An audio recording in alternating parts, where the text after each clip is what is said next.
As 13 colônias inglesas, página 6. As 13 colônias podem ser divididas em 3 grandes blocos de acordo com sua organização econômica e social: as colônias do Sul, do Norte e do Centro. Na região ao sul da América Inglesa, predominou o sistema de plantations e a organização de mão de obra escravizada africana. Formaram-se ali as colônias da Virgínia, Maryland, Carolina do Norte, Carolina do Sul e Geórgia, nas chamadas colônias do Sul. Elas produziam e exportavam para a metrópole principalmente tabaco, arroz, anil e algodão. Essa região foi mais resistente às propostas de ruptura com a metrópole em virtude do receio da perda de acesso ao mercado europeu. No norte, a economia baseou-se na agricultura e na pecuária, praticadas em pequenas propriedades com o uso de mão de obra livre. No comércio, na pesca e em atividades manufatureiras. Formaram-se ali as colônias de Massachusetts, New Hampshire, Connecticut e Rhode Island, as chamadas colônias do norte. A região foi povoada essencialmente por protestantes que eram perseguidos na Inglaterra. Localizadas entre as colônias do sul e as do norte, estavam as chamadas colônias do centro: Nova York, Delaware, Nova Jersey e Pensilvânia. Organizavam-se economicamente de forma bastante similar às colônias do norte, mas tinham uma população mais heterogênea, graças à colonização holandesa de Nova York e à imigração sueca para Delaware. Destacavam-se na Pensilvânia a existência de latifúndios autossustentáveis controlados por seitas protestantes, como os Amish e os Quakers. Os antecedentes da independência. A Inglaterra passa por uma reestruturação política, econômica e social. É marcado pela divisão entre o poder da monarquia e o parlamento. No século XVIII, houve mudanças da política inglesa e a submissão da colônia à metrópole. No final do século XVII e durante o século XVIII, houveram conflitos da Inglaterra e nas posses da América, dando origem à crise entre 13 colônias e metrópole. A Guerra dos 7 Anos durou 7 anos e teve uma série de guerras entre vários países e entre vários motivos. E a Guerra dos Francos foi marcada pelos aliados, que foi a Inglaterra pelos índios, lutando para requerer as suas tropas das terras, e os colonos se aliando à metrópole e lutando com as tropas de exército regular enviados pela coroa. A Inglaterra sai vencedora e endividada, tendo assim tendo que ampliar cobranças dos impostos, e as tropas britânicas e exército tinham que proteger fronteiras e reprimir indígenas. Insatisfação da América Inglesa. Imposição de novas leis. Primeira lei do açúcar determinava a redução dos impostos sobre a melação do melaço, medida que foi tomada para obrigar os colonos a comprarem melaço inglês. Isso causa a insatisfação dos colonos, dando a origem a mais leis. A Festa do Chá de Boston, página 12. Em 1772, a Inglaterra desejava a manutenção de império colonial nos moldes mercantilistas do antigo regime e a implantação de medidas que racionalizassem a produção econômica e permitissem que a recém-ocorrida Revolução Industrial progredisse. A Companhia das Índias Orientais, empresa britânica, passava por uma severa crise econômica. Diante disso, o parlamento inglês aprovou a Lei do Chá de 1773, que autorizava o envio do chá estocado nos depósitos para a América. A lei reduziu o preço do produto inglês, porém, o monopólio de sua venda afetava o contrabando do chá realizado na colônia, causando o descontentamento aos colonos. 16 de dezembro de 1773, colonos que estavam vestidos como os indígenas Mohawks atiraram no mar todo o carregamento de cerca de 340 caixas de chá. O episódio se tornou conhecido como Festa do Chá de Boston.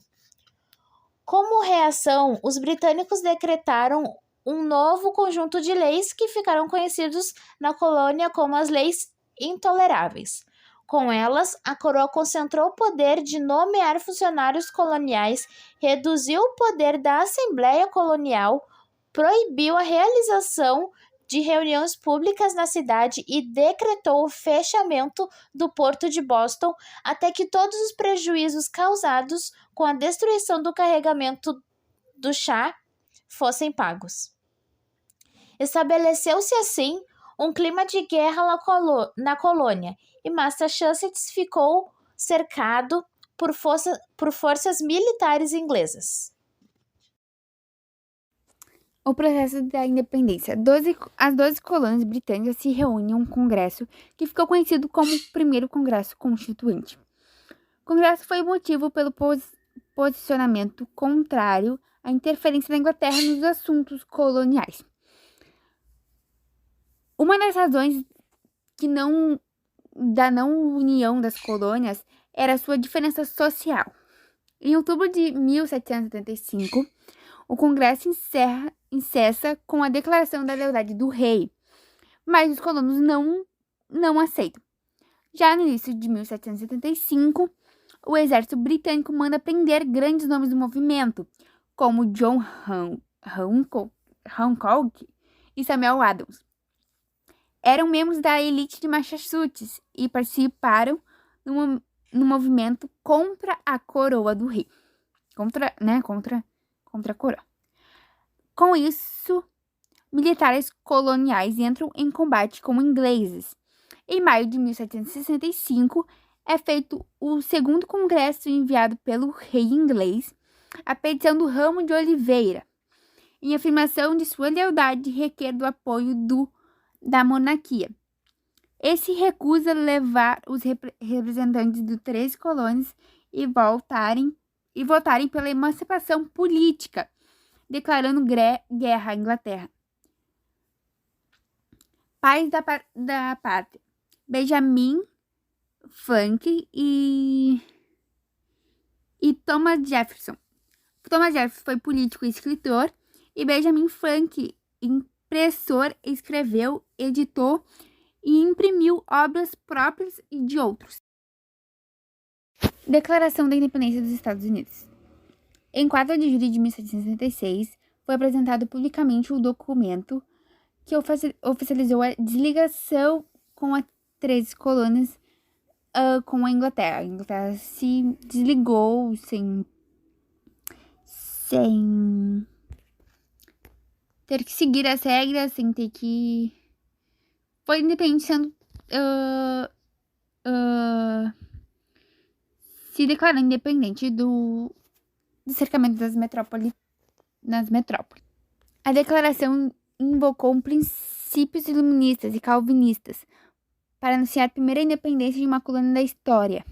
Então, eles fizeram uma declaração para impor e para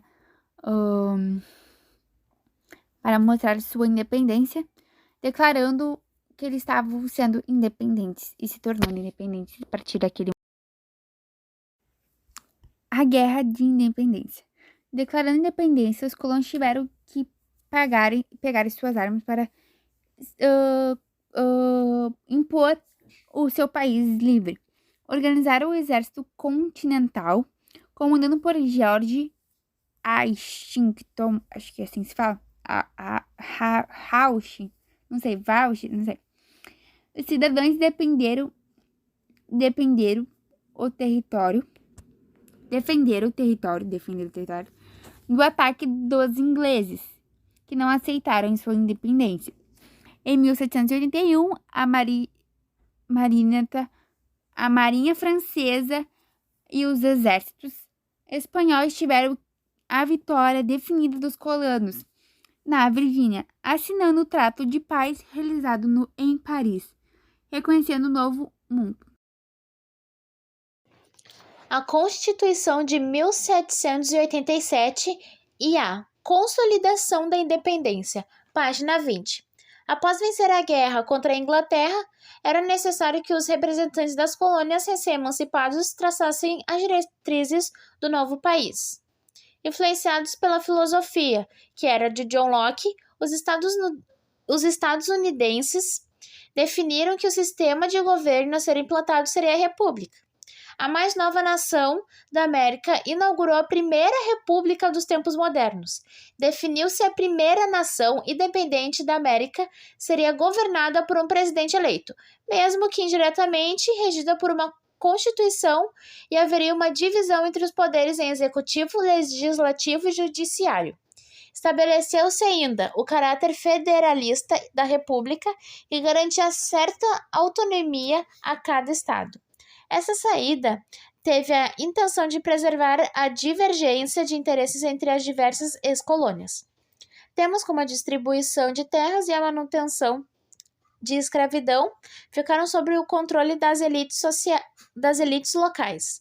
É emblemático que o nome do novo país seja Estados Unidos da América, obviamente por sua condição de federação política sobre o lema que em latim pluribus unum e em português de muitos um. Thomas Jefferson, o terceiro presidente dos Estados Unidos e responsável pela Declaração da Independência dos Estados Unidos, defendia um republicanismo centrado nas mãos de pequenos produtores que participariam do governo por meio de assembleias regionais. Esse idealizado modelo transformaria os Estados Unidos da América em um país democrático e independente, tanto no campo político quanto no campo econômico-social. Indígenas, negros e mulheres, página 22. Depois da independência das 13 colônias, alguns aspectos sociais foram mantidos. A escravidão não foi abolida, grupos indígenas foram sistematicamente expulsos de suas terras e as mulheres não tiveram direitos garantidos. A Declaração da Independência dos Estados Unidos da América, documento fundador da nação, recomendava que o indivíduo deveria ter condições de usufruir de seus direitos naturais, a vida, a liberdade e a felicidade. Porém, a liberdade não era para todos, uma vez que indígenas e negros escravizados não eram considerados cidadãos e as mulheres estavam excluídas dos direitos civis, como o voto. A limitação à participação das mulheres estabelecia limites ao ideal de liberdade pregado. Embora tenham participado das lutas de independência, suas demandas e reivindicações não foram levadas em conta, como exemplo disso, Abigail Adams, esposa de John Adams, segundo presidente dos Estados Unidos, em uma das diversas correspondências trocadas com o marido, afirma: "Tenho notícias de que os senhores declararam independência, e a propósito, o novo Código de Leis, o qual eu suponho será necessário ser construído pelos senhores, e eu gostaria de lembrar das mulheres e que sejam mais generosos e favoráveis a elas do que os seus antecessores." Isso é apenas um exemplo do que Abigail Adams defendia. A exclusão dos inúmeros grupos citados acima é um indicativo precioso para que possamos identificar os limites de processo da independência das 13 colônias. O que estava em jogo em 76 era a implantação de um regime republicano liberal e não uma democracia popular. Com o infeliz argumento de que os grupos considerados inferiores não tinham condições de traçar o próprio rumo de sua vida, tornou-se a iniciativa de vetar as participações daqueles que não eram proprietários. Apenas no século XIX essa medida seria amenizada. Imigrantes, escravos, pobres e mulheres ainda teriam um longo caminho de luta para garantir o direito e a participação política.